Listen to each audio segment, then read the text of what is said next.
now a hit in synagogues all across North America, thanks to our Muslim Sufi master friend who shared it with Israeli soldiers recovering after having served.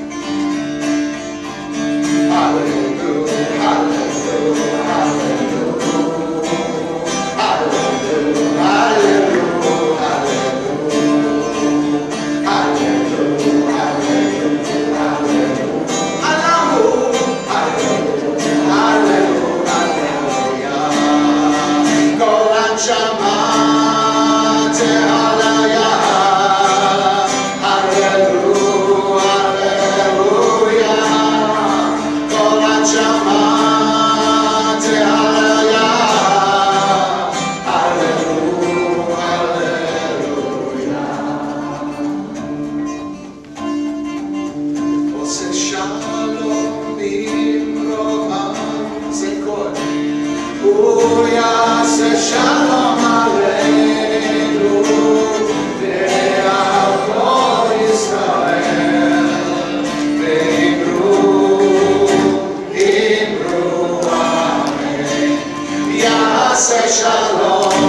Who stood on the ashes of the temple, and basically his disciples said, that's it, the soundtrack is over. And he said, no, no, no. We used to sing this melody.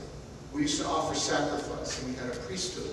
Now we'll offer acts of loving kindness, and the prayers of our heart will take the place of sacrifices.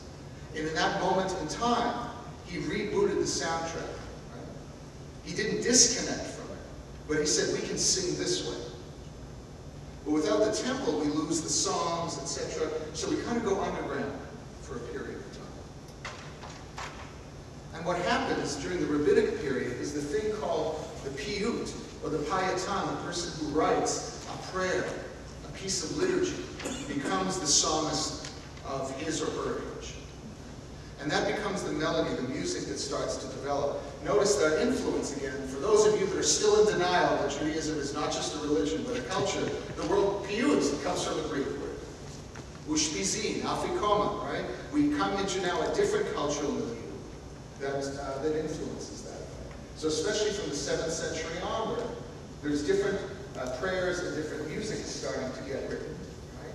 And thematically being designed for each Shabbat, each time of the year. And High Holy Day liturgy actually still uses some of the ancient forms of this particular melody. And we start to get a development of something today we call trope and nusa, cantillation and the melodies for something. So I'm going to invite you to all please stand. what reason you're about to discover, but the mystery will unfold before you. As we're going to stand, because why would I normally in a prayer service, whatever prayer service it was, morning or evening, you know, even if you're unconscious, you were reading your magazine, you usually would say, well, the congregation, please rise. What moment are we likely to have come to?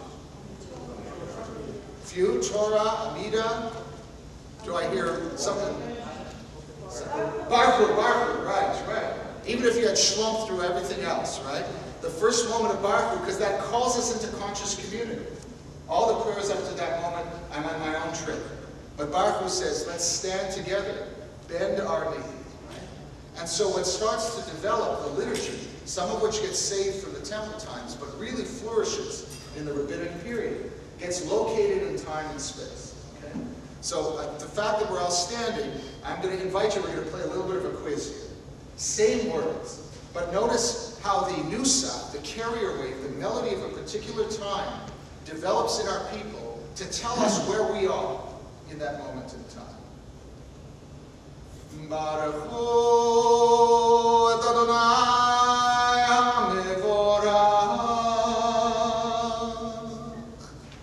Where are we? Anybody, any guesses? Weekday, Shabbos, Tu B'Shvat. Shabbat, that's Friday evening. And if I was on Shabbat morning, right, for any of you who want to really impress your friends, just thinking about going up to the Torah, Baruch Hu et Adonai Mevorach. Okay, so Baruch Hu et Adonai Mevorach. Shabbat morning. Here's another one many of you might know. Baruch Hu et Adonai Mevorach. Baruch Adonai Mevorach le'olam va'ed. A bar mitzvah. Not likely, only if it's on a weekday, right? And the truth is, when I sing that, people often say, oh, it's a shiva minute. Because it's such that, for most of us, outside of a traditional venue, the only time we hear that is maybe in a shiva minute. But that is the most prominent soundtrack of the Jewish soul, because that's the melody line for morning and evening of weekday, 6 days a week. So that would locate me and say, oh, that's right, I'm in this particular moment. Okay, here's another one. I'm sure that there'll be a lot more prize winners on this one. Baruch Hu. Sing with me. Et Adonai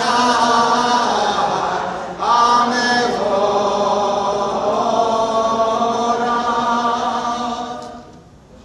Rosh Hashanah, Yom Kippur, okay, obviously much more popular, right? At least more known what we're doing. Will the congregation please be seated? Turn to page 700. So we could go on in that modality and understand that a melody line starts to develop in our soundtrack that helps us understand where we are and when we are. So I'm going to skip ahead a little bit, so that this is a whole other program of itself. But what we start to develop is people who need to be knowledgeable to carry that melody line. So the Shaliach Tzibur, the prayer leader, the cantor, the rabbi, start to ascend as the holders of that soundtrack. You know, whereas we once had priests, so we had Levites, that starts to become the holders of that particular melody line. And then there's influence, in many ways, of Islamic influence, and of Kabbalah, and of mysticism that seek into our particular melody lines. Why? Because we suddenly are living under centuries of Islamic rule. So those particular motifs find our way in. And we start to get this idea of Ashkenazi, ancient Germany, and Sepharad of Spain, and Mizrach of Middle East become these melody lines.